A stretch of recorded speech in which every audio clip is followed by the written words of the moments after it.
Thank you. What is this?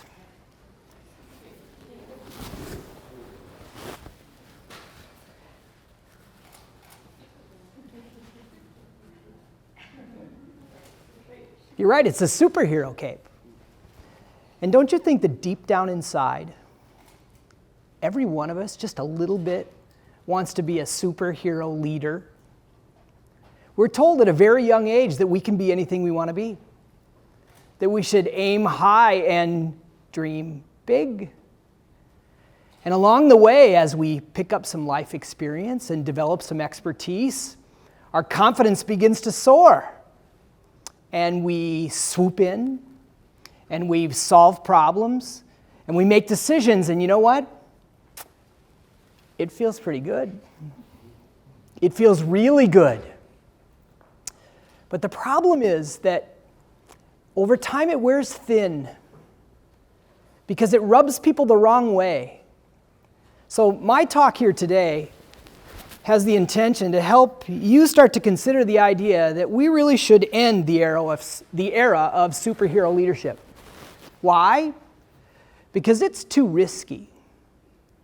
Unless we're facing an imminent crisis where somebody really calls out and needs to be rescued, superhero leadership is too risky. So my suggestion here is that we hang up our capes. I don't want this to get too silly, but you know what? These things changed everything. We're living in the era of information transparency, and that means that we want to be engaged. We expect collaboration today. We have the entire internet at our fingertips, and that changed the game. Let me prove it to you. How much patience do we have for these ideas like, well, because I outrank you? And I'm the expert here, or better yet, because I said so. So, but even with that said, isn't it interesting how we get sucked in? So the organizations we're a part of today they're leaner and they're flatter than they used to be. Yet the expectations just keep going up like this. And as we start to look around our employees and our customers, they're actually attracted to high energy people who have subject matter expertise. And so before we know it, we're getting involved in more and more things. And you know what? You start to feel more and more behind. And every once in a while, it just feels good to put on the superhero cape, swoop in, and just do things yourself. But actually, that's too risky today. Let me share a little bit about why I think it's so risky. We have this idea that if we can all just do a little extra more, that we'll get to where we want to go if we're all kind of rowing in the same direction. However, the research is pretty compelling here. 1 in 3 people who are described as superhero leaders are actually feeling disengaged in their organizations. Why? Because they're taking on so much, they just can't see an end to it. In addition to that, 1 out of 5, 20%, are only hitting their own numbers and not really actually helping anybody else around themselves. And I think the most dangerous thing is those of us who lead teams, if we treat anyone at all like they're a superhero, automatically the other people around them, they lower their expectations and their own performance, which actually makes things harder. So our argument today is that we really believe there's an alternative to superhero leadership, and we call this goodness. Goodness comes alive like a spark when good leaders decide to work together with good intentions. And you know what? I think there are lots of ways in our lives we see this goodness concept come alive. Here are some benefits now. So what we've done is study organizations that hardwire this expectation that we would collaborate together and work together as part of how we get things done in our organizations. And when you start to study these organizations, you see that over time, they innovate faster, and they actually go to market faster than all other organizations. In addition to that, they're able to embrace collaborative technologies that actually increases productivity. So if you think about it, can you think of any market segment where innovating better, going to market faster, and being more productive is not a competitive advantage? But money talks, right? So this last point is the CFO point. So those same organizations are growing 11% faster over a 3-year average than the others, and their profits are growing 3 times faster. This supports our core idea that actually goodness really does pay. But in order to go deeper into this, let me explain to you how I came across this concept of goodness in leadership. So I make my living as an executive coach, and it's an exciting way to make a living because we meet so many interesting people. And about a decade ago, I was introduced to this young leader whose name is Mike. And Mike's a really talented guy. He came into the organization as an accountant, and he has exceptional people skills, and he grew really quickly in the organization. The reason why I got called is because there was something's happening in the organization. And Mike got promoted into the CEO job about 5 years before anybody predicted he would. And so my job was to make sure that he didn't fail. So as executive coaching processes go, we interviewed a whole bunch of people around him. We started with the board of directors. We went out and talked to customer groups, and we zeroed in on the people in the organization that work with him. And I landed on the last interview with this person. We'll just call her a salty veteran. Her name is Emily, and she was his new CFO. And so I said to Emily, can you please describe for me how you see this situation? And she just lit up and said, you know what, you have to understand. We have had this purple stink cloud of suspicion and doubt and toxic energy hanging around this organization. It's been caused by these really independent-minded leaders who they just seem to always be pursuing their own agendas. We were not working together, and we certainly weren't a good place to work. So I was like, okay, I mean, that's consistent with everything else I've heard, but why do you think this guy can succeed? Why do you think Mike can succeed in this role? And she said, well, what she said to me was very surprising. She threw her head back and laughed at me and said, it's easy, he radiates goodness. And I looked at her and like, what? I had never heard such a thing. Now, I've been doing this work a long time, and we usually hear things like, he's razor sharp. He holds people accountable. Customers love him. He's got this work ethic that everybody likes to emulate, but I had never heard. He radiates goodness. So I probed deeper, and this is what she said. She said, you know what? He has only been in the job for 6 weeks. And in 6 weeks' time, we've dropped our own agendas. We're starting to work together. And you know what? We're already feeling like winners again. She said, did I tell you he walks around whistling? So as I was pausing and kind of considering that, she said, by the way, he's also hyper-competitive, obsessive about beating our competitors. And you know what? He's just downright demanding. But you know what? He gets away with it because he radiates goodness. So 6.5 years ago, when I started my own firm, Good Leadership Enterprises, we were fixated on this idea. What does goodness look like? How do people like us recognize and see and feel it in leaders? And so what we did first was to dive into some database research, things like Harvard Business Review, the books that Jim Collins wrote, Built to Last and Good to Great. We dove into Tom Petter's In Search of Excellence, which is just a really good classic if you don't know that one. And then we started looking at things that Robert Greenleaf wrote about servant leadership. And from that, we hosted a series of focus groups like us. And here's what arose out of that research. We landed on these 4 concepts around goodness.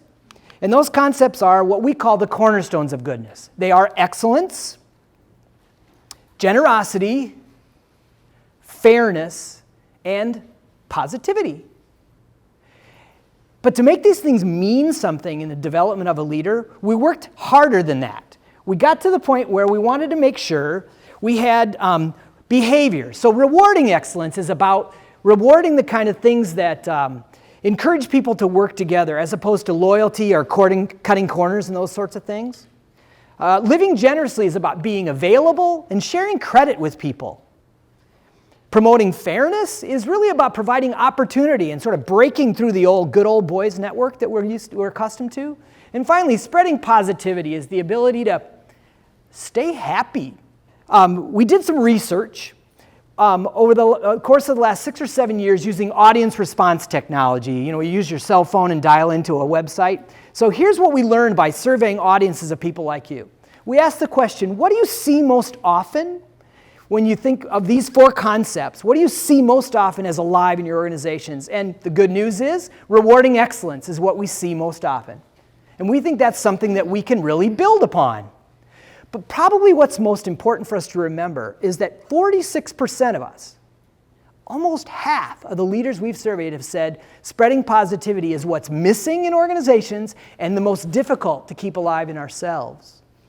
And from that concept, probably the most simplest executive coaching lesson is this. Goodness is a choice. It's the mood and the tone that we give off. And it requires a deep well of spiritual and emotional and physical resilience to really keep goodness alive. And the best technique that we've found to help you keep your resilience deep in your life is this concept we call the 7 F's. I'm really grateful to my friend Tim Schmidt. He and I wrote this book 7 years ago, and we landed on these ideas of putting all these words that begin with the letter F together. Faith is at the beginning, future's at the end, fitness is in the middle. To organize them any other way would be political. So we decided to take this and turn it into a framework to help leaders organize how they live together and how they work together. This really came alive when Tim and I put together a personal accountability group in our middle 30s. There were 5 of us, 1 woman, 4 men. We all had big jobs, and we wanted to help each other be successful, both personally and professionally. And here's how we did it. We did it with this concept here called the 7 F's wheel. When you turn this into a tool, it becomes actionable. And I think everyone out here in our studio audience has a 7 F's wheel, and I want to encourage you to actually go along with me and make this thing come alive for you. On the internet audience, you can actually go get it free at goodleadership.com right here. So let me explain to you how the 7 F's wheel works. There are 7 spokes around the wheel, each one beginning with the letter F. And if you look very carefully at the 7 F's wheel, you will see that in the beginning, in the middle there's a 1, and there's a 10. 1 means it couldn't be any worse. Now we're measuring your satisfaction. So if 1 means it couldn't be any worse, what does 10 mean? It couldn't be any? Awesome, I know you're with me now. We are going to do a super quick 7 F's wheel assessment because I don't want you to overthink this. So we're going to start with our faith, but I understand that starting with faith is a little risky. I'm not asking who you worship, do you worship, why or why not. That's none of my business. But I also do understand that your spiritual life has a lot to do with how you show up as a leader. So give yourself a score right away without overthinking it. How satisfied are you with your spiritual life? 1 to 10. And when you've done that, family is next on the 7 F's wheel. Family is a complex concept this day. A lot of people ask me, can I give you a score on my family and then on my family? Well, no, actually blend them together and give yourself a score on 1 to 10 here. Next concept is finances. It's important that you understand, I'm not asking you how much money you make. I'm not asking you how much money you have. The leadership question here is, how well does your money fund your priorities? 1 through 10. How satisfied are you with how your money funds your priorities? Fitness. Raise your hand if you're under 40 in this room. Yeah, okay, you don't have a clue about fitness. When you get to be about 50, everything starts to hurt. And I don't know about you, but I have to work all the time to make sure this beer gut doesn't grow. Give yourself a score on fitness, 1 through 10. Friends. Friends are the people who support our joys and disappointments. The first time Tim and I did this exercise, we each had a 3 on friends. And we asked ourselves, what's the point of this? Are we sending the message to our kids we can have these big jobs, but we have to do it at the expense of our kids? Or our friends, excuse me. Fun, my favorite definition on the 7 F's wheel. The part of our lives that's playful and joyful. We like to think we work a lot in the Western world. How often do we use the words playful and joyful to describe our work? And finally, future. Future is about the hope that we have for ourselves and others. So this is a really, really insightful assessment tool. You can complete it by doing the kindergarten exercise and connecting the dots on your 7F's wheel. And as you do it, you're developing a shape. And the coaching question that surrounds the 7F wheel is, will your 7F's wheel roll? I heard ka-chunk over here. And often we produce nervous laughter because this is really an insightful picture of ourselves. I don't have any data to support this, but we think the 7F's wheel is reasonable to describe people as a well-rounded leader.